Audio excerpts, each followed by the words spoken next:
is on him.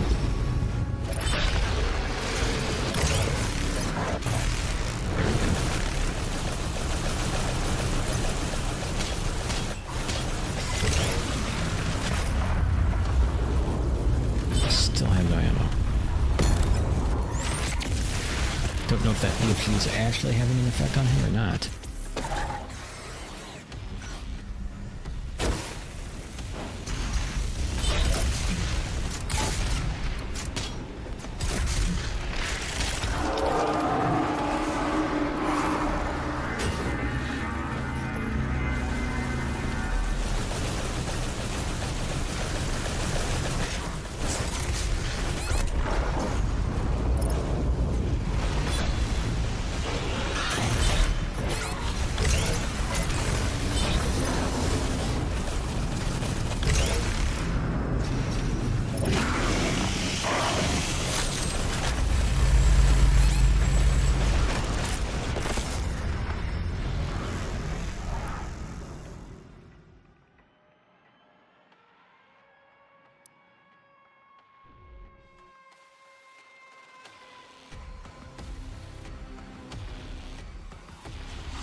was painful.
Seems pissed.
Thanks. And you will be their savior. Your strength will be their shield, and your will their sword. You remain unbroken, for your fight is eternal.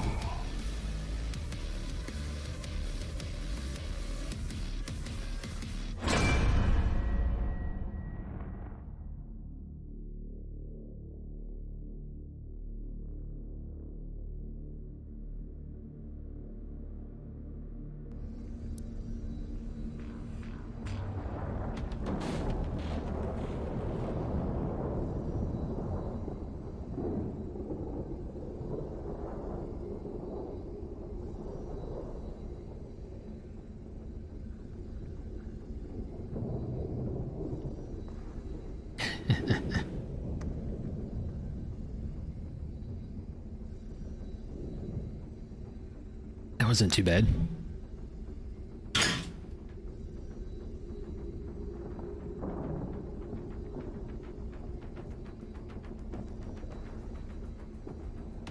Yeah. That would be significantly more painful.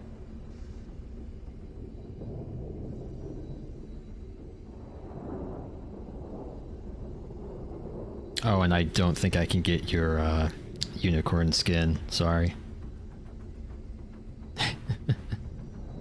Oh yeah, I'm sure people have. Yeah, I think that's like a Twitch Prime kind of thing, something. So I don't actually have access to that.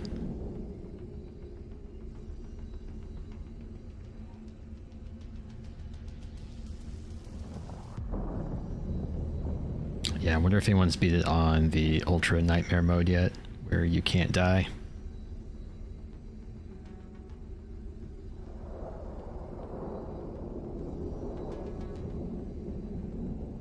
Yeah, I don't know. I'm not sure if anyone has yet. I'm guessing someone probably has.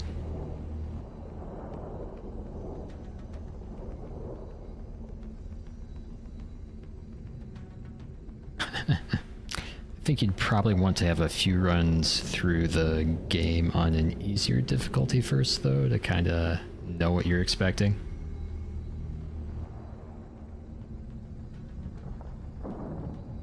Yeah, I mean, the last one wasn't really too bad. The one before that, yeah, I think a lot of them are just kind of like figuring out whatever tricks you need for them. Because the one before that was a lot easier once I figured out that the rockets actually do damage, and I have the lock-on stuff, so like 3 bursts of that would drop the shield and I could go in and do the punch thing and do that, so that wasn't too bad once I figured that part out, and I didn't have to deal with the ground being all electrocuted too much, or electrified, I guess. So yeah, that part wasn't too bad, but yeah, like some of the earlier bosses and stuff were tougher, I think just because of the weapons and things that were available at the time, and those are the ones that kept kind of recurring after that too. Like the, I forgot what they're called, the guys with the tank tracks and everything that fire a bunch of missiles from those and end up flying around after. They were still kind of a pain, but the chain gun would just kind of rip through them, and the marauders weren't too bad as long as they weren't paired with a bunch of other enemies at the same time, because if you can kind of focus on them and make sure that they're not getting an attack in on you, then you can handle them fairly easily. But if you're getting hit from the side or worrying about something coming from behind you or whatever, that doesn't work out so well.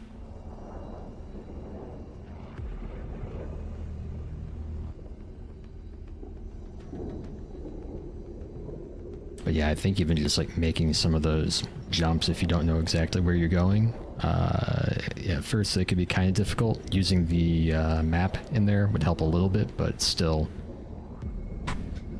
could still be problematic at times, obviously.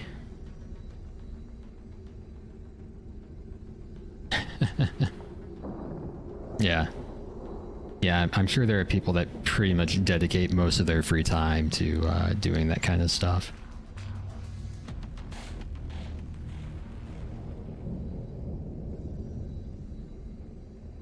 Yeah, I'm trying to remember what I heard, like the fastest time for like the original Doom games. Like people do speedruns on those, and I think those end up being like really ridiculous too.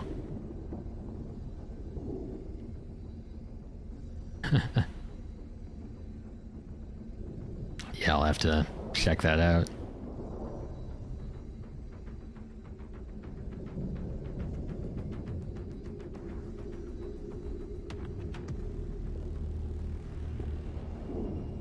Yeah, I know that even in the last game, just Nightmare alone was pretty significantly more difficult. I feel like they, at least at the level I was at when I was doing it, did not have enough ammo, so I kept running out of ammo a lot of times and not able to get more, and I don't know if it's like that in this game or not on Nightmare, but it was like that seemed to be where a lot of the difficulty was coming into, aside from the fact that pretty much getting hit at all would almost kill you.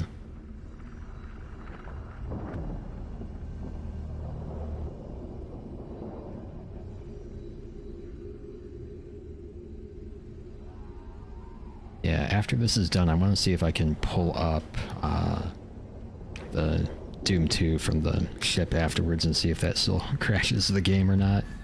Hoping they fixed that. Kind of want to know if it's actually like the full original Doom 2 that they ported to this, or just some select levels like they did in the last game.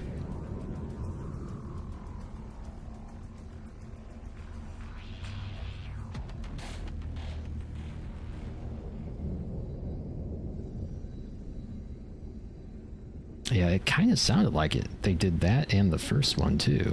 So I'm not sure though, since it kept crashing every time I tried it.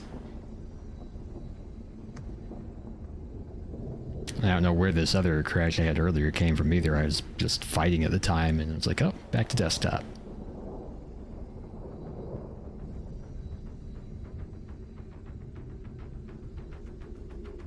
Yeah, I do kind of want to play through those other games again, but don't remember what I ended up using, because trying to do it with the old controls and everything does not feel good at all. You move your mouse forward and it moves you forward. It's not a standard yeah, it's not a whole lot, but it's more a matter of getting them to run on a modern system, which now if you get it through Steam, it will. But there were other, like, I think they were using, like, the Quake engine, I think, or doing something with that, like some modified version of Quake to end up running it in Windows before, and they were adding in more lighting effects and everything, so, like the fireballs and plasma rifle shots and stuff, you'd actually see the glow on the ground and on the walls and things, all that kind of stuff. So they added in some other stuff, and I don't remember, I think they made it so you could look in 3 dimensions, because the original one, it was all like, I think they called it 2.5D. You couldn't actually look up and down, but they had it essentially in like a 3D environment, but not really. So it was kind of weird.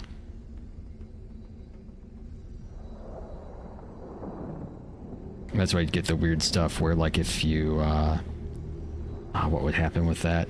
I think there's, like, some weird stuff because of how they would do the corpses. Oh, that's what it was. It was like the Doom 64 thing I was watching the other day, where if you killed something, you'd move around it and it would just basically face you the whole time, because they don't have the full 3-dimensional aspect to them. So they just, like, keep the front facing you or something weird like that, so it just kind of followed you around once it was dead. Just, like, spin around in a circle.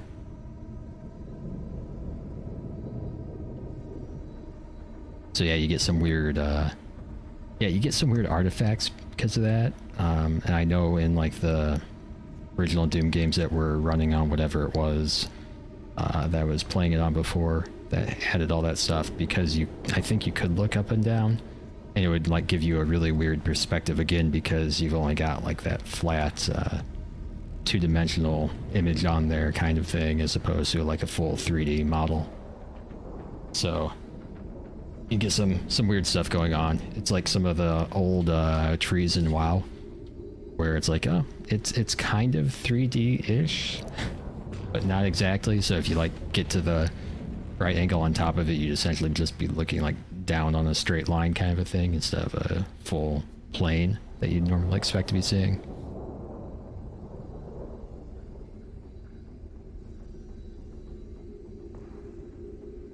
But I mean, they were, I think, the first games that actually really have that kind of an environment. Prior to that, with Wolfenstein and stuff, they were all on the same level, essentially. There wasn't any real three-dimensionality to it. So that was like the next iteration from there, I think. And then they moved on to like Quake and that kind of stuff, where they really had full 3D environments and everything.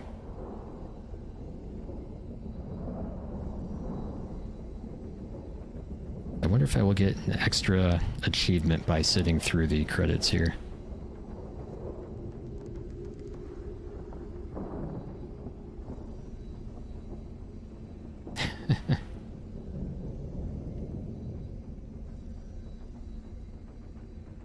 But yeah, you can get the original Doom and Doom 2, and like, I think Final Doom that came out after that. You can get those in Steam now for like, I don't know, maybe $5.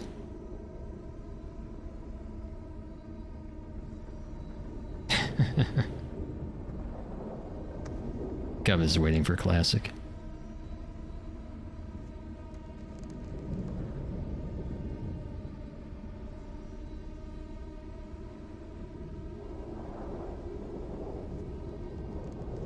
I feel like they're recycling pictures now.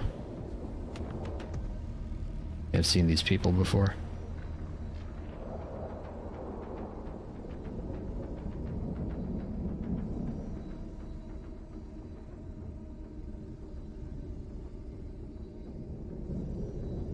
Just have to wait till the end, see if I get another achievement, or if it takes me back to the menu, what it's going to do. Maybe there's some extra super secret cutscene at the end. Probably not.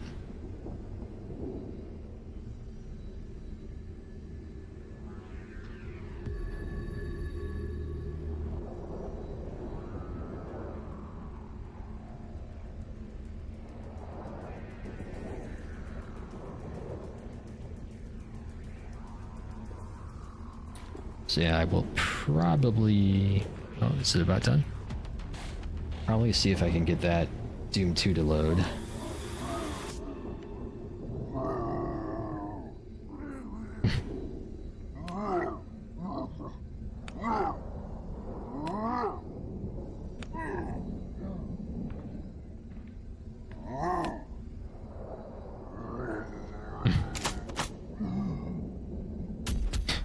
Okay then. See, there was something else.